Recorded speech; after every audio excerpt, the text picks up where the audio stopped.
Like most people, I hate having a cold or the flu, but being sick gets slightly better when a friend drops off some classic movies or goes out for a snack and comes back to throw it up all over me. Wait, that's bats. Feeling cared for makes me feel better, even if I'm still sick. And vampire bats cheer up their sick friends by going out, drinking some blood, coming back, and barfing it all over them. So the sick bat doesn't have to go out. We humans and bats are pretty social creatures. But, like you might have noticed with pretty much everything we talk about in this course, there's a whole range of ways that animals work and live together. Social behavior, like caring for our young, fighting off rivals, joining a pack, or even fusing together into a huge super animal like the Power Rangers, adds a whole other layer of complexity to the lives of animals, and even raises questions about being, culture, and what it means to be an individual. It's time to put the meta in metazoan. I'm Hank Green, and this is Crash Course Philosophy. Just kidding, I'm way younger than Hank. I'm Raywin Grant, and this is Crash Course Zoology, with a hint of philosophy.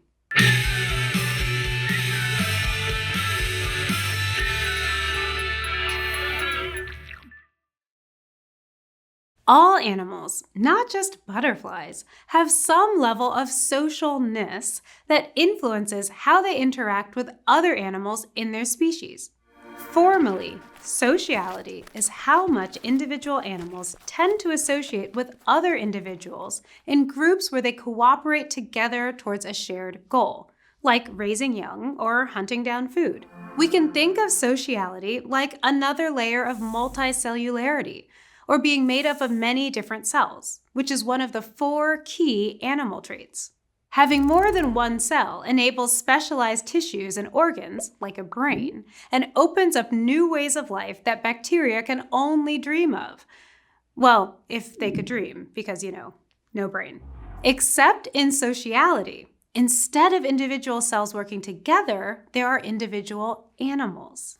Many insects, a few crustaceans, and exactly 2 mammals practice the most extreme form of sociality. They're eusocial, which is a term first used by American entomologist Suzanne Batra, who's known for her work on bees. Eusocial societies have 3 essential characteristics. Many generations are alive at the same time. There's an extreme division of labor where individuals focus on just one specialized task, and older animals cooperatively raise younger ones. Termites might actually have been the first eusocial animals to evolve. They're also an example of eusocial animals so highly organized that the entire society functions like a single superorganism, where groups of individuals function more like different systems in the body that work together to keep the overall organism alive. But eusociality isn't the only way animals work together.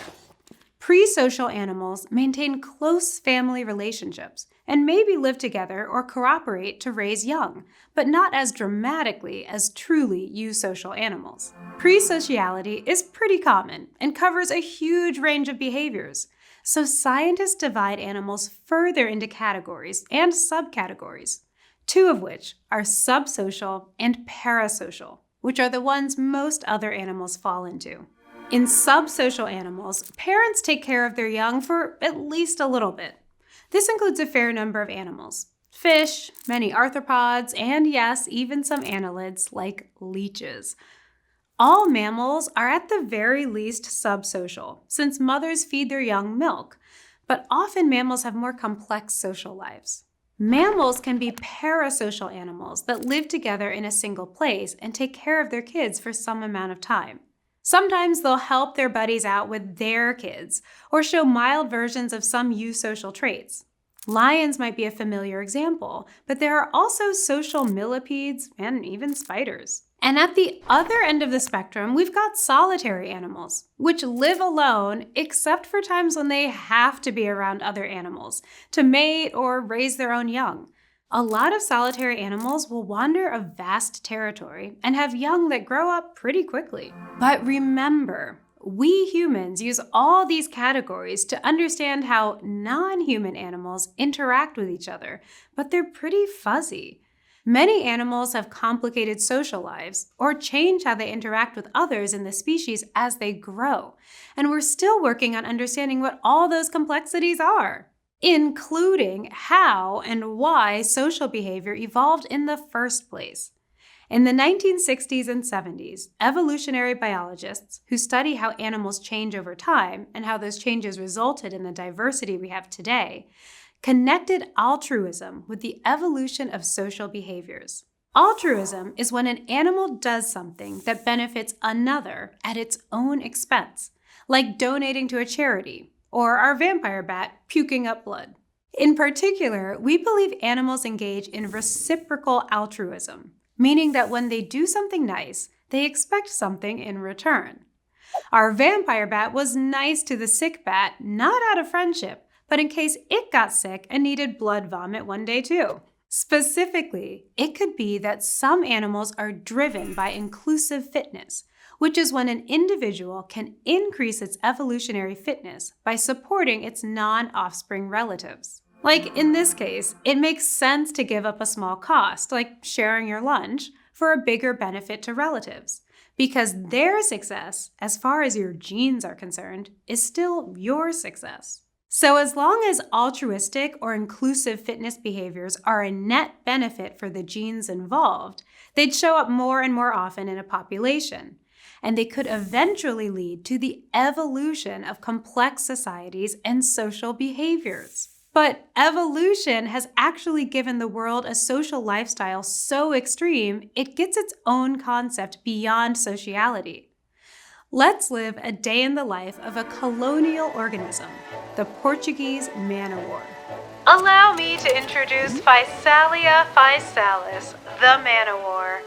It floats across the Atlantic, Indian, and Pacific Oceans, sailing on the winds and currents and dragging its long, stinging tentacles behind it like a net, snatching up prey as it goes. The Man O'War are made up of physically connected, interdependent clones.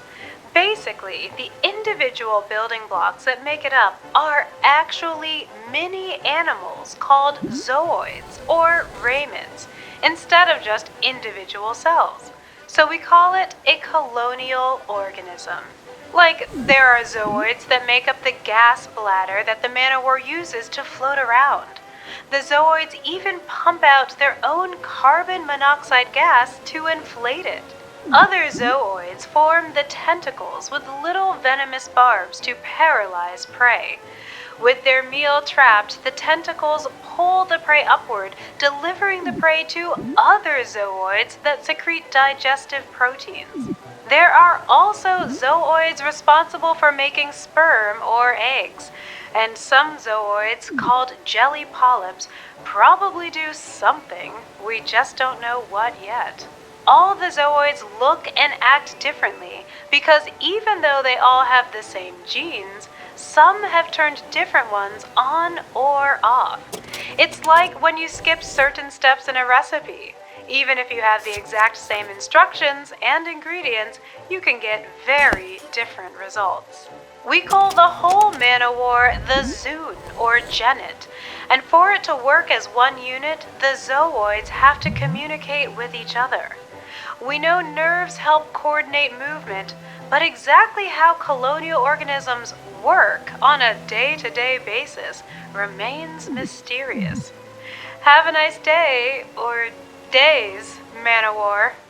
Corals and Man O'Wars are the most well-known colonial organisms, but there are others like salps and pyrosomes.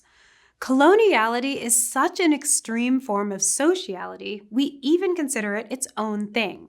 And it's evolved independently multiple times, with some lineages having more intense modularity, or division of labor between the individual animals that make them up, than others. Some scientists hypothesize that coloniality is like an evolutionary, if you can't beat 'em, join 'em. Super intense competition for space made an extreme division of resources and cooperation a good strategy. And being able to grow and adapt indefinitely because each piece of a colonial organism acts like its own independent subsection is a plus. It's urban sprawl, but in animal form. But even at the extremes, evolution makes no commitments. Some previously colonial organisms, like some hard corals, and one group of the otherwise colonial to the core phyla of bryozoan, have returned to the single-ish life over time. Though why they quit on coloniality is something that scientists are trying to figure out. But maybe it's a similar explanation as to why evolution reverts to something simpler in other traits. Being colonial just wasn't beneficial enough to keep doing. Regardless of how extreme the lifestyle, from our human perspective, animals forming what looks like societies or colonies brings up some big philosophical questions that we really don't have good answers for. Yet. Like, take beehives and ant societies that form superorganisms, or any colonial organism. What exactly counts as the individual animal, and who is evolving here? The individual, or the whole society, or both? And it gets more complicated. Some colonial organisms, like bryozoans, reproduce in two different ways. They sexually reproduce between zoons, but the individual zooids are produced by asexual reproduction, which is why they're clones. And a 2020 paper by researchers from the US and Panama found that only traits passed between zoons and not individual zooids could be inherited, which means natural selection and evolution, like we see in other animals, only applies to the superorganism and not the individuals making it up. So is the zooid or the zoon the animal? Yes, the lines really are that murky. The other big question is whether animals have culture, or the collection of behaviors, customs, and knowledge of a group that has something in common, like an ethnic origin or location where they live. Culture is passed down not by genetics, but through learning. Culture seems like a human thing, but animals like orcas speak different dialects and use different hunting techniques depending on what part of the world they're from, which looks like a culture to me. So there's so much more to learn in zoology. Animals live far richer social lives than us humans give them credit for. They consider if it's worth their trouble to help each other out, hold specific jobs within their society, and some work so closely together that it's impossible to tell where one animal ends and another begins. Their complex social behaviors can even go way beyond anything us humans are capable of. Next week, we'll talk about a very different type of interaction between animals that's a lot less altruistic. If you want to learn more about the Man O'War, we did an entire episode on it in Bizarre Beasts. In this series, hosts Hank Green and Sarah Suta introduce you to a new bizarre beast and explore what makes these animals so weird to us. From birds whose babies have claws on their wings to lizards with glowing bones, the show examines the how and why of some of the world's most amazingly strange critters. And if you want to take a bizarre beast home, check out the Bizarre Beasts Pin Club. The links for the channel and the Pin Club are in the description below. Thanks for watching this episode of Crash Course Zoology, which was produced by Complexly in partnership with PBS and Nature. It's shot on the Team Sandoval Pierce stage and made with the help of all these nice people. If you'd like to help keep Crash Course free for everyone forever, you can join our community on Patreon.